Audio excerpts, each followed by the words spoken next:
Joining me now to discuss the Prime Minister's upcoming visit is Michael Kovrig. He's a former Canadian diplomat who was held in China for nearly 3 years. He's also the executive director of Strategic Effects, an advisory group that focuses on China's foreign policy. Good morning, and thank you so much, Michael, for taking the time to speak with us this morning.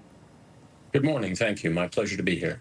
What goes through your mind when you consider the risks that Canada could be facing in balancing economic interests with China against concerns about national security and, of course, foreign interference into our elections? Sure. China is a very complicated challenge for Canada, even more so now, given all the challenges we have in dealing with the United States. And so it takes really deft diplomacy to chart a course between those two giants.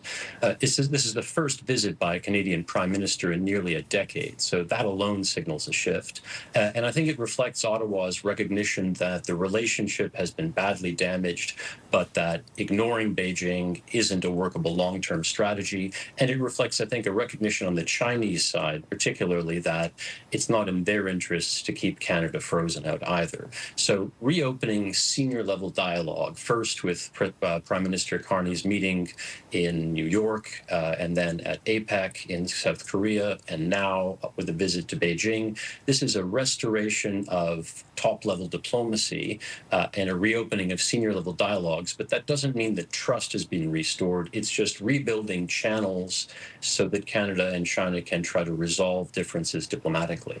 What does China want from Canada and vice versa? What does Canada want from a reset relationship with China?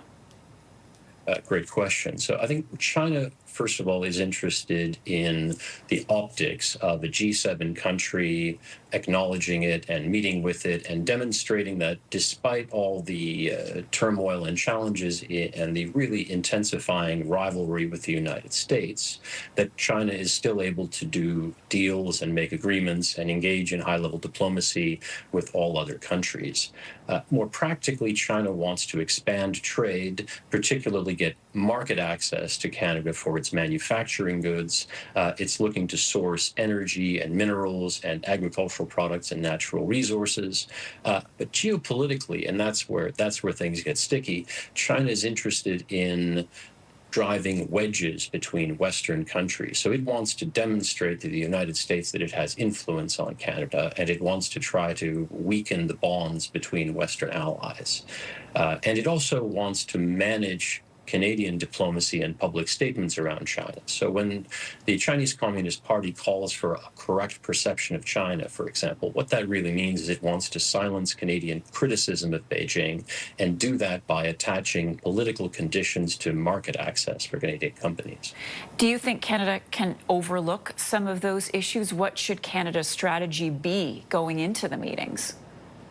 I think Canada needs to have a very clear understanding of what China wants and to have careful tactics and strategies to avoid being manipulated or painted into a corner by the Chinese in negotiating. It has to be careful not to want too much in economic relations and to be patient about it.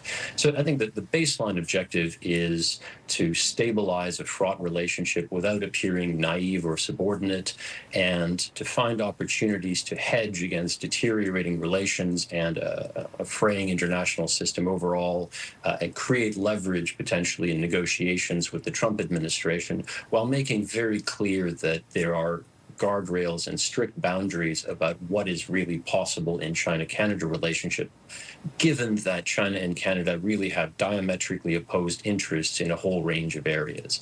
So I think discussion around a renewal of the strategic partnership agreement from 20 years ago is really about defining a much more limited range of areas where some cooperation can take place because it serves mutual interests, while ensuring both sides clearly understand that a wide range of things that touch on national security and sovereignty are not possible.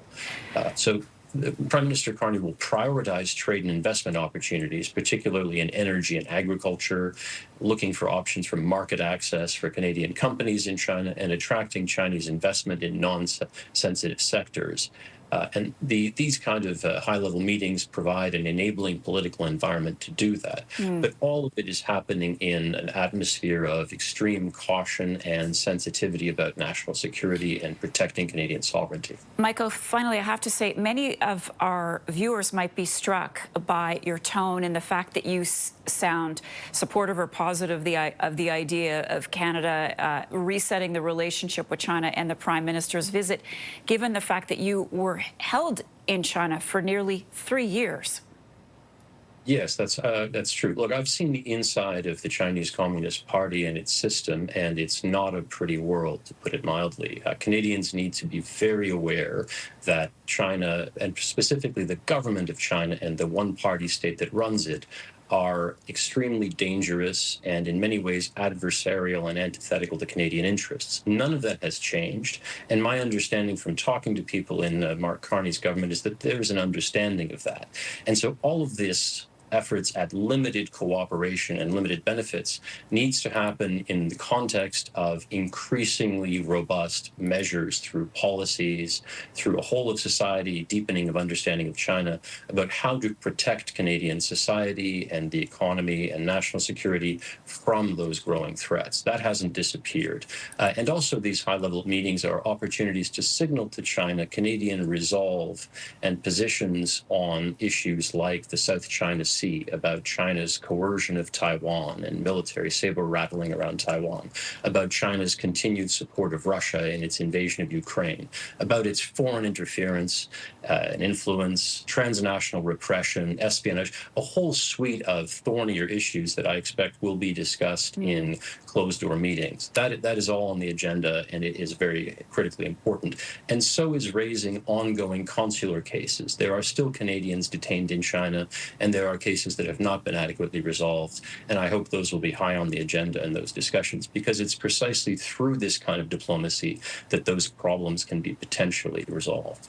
Michael Kovrig, again, so glad that you're able to join us. I really appreciate your time. Michael Kovrig, of course, a former Canadian diplomat. All the best to you.